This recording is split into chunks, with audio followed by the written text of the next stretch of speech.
This is our something we're going to try here called the drone kite.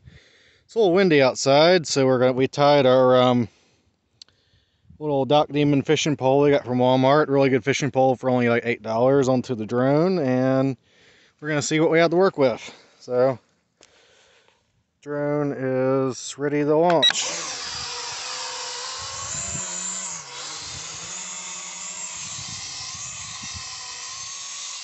Let's try to increase some altitude.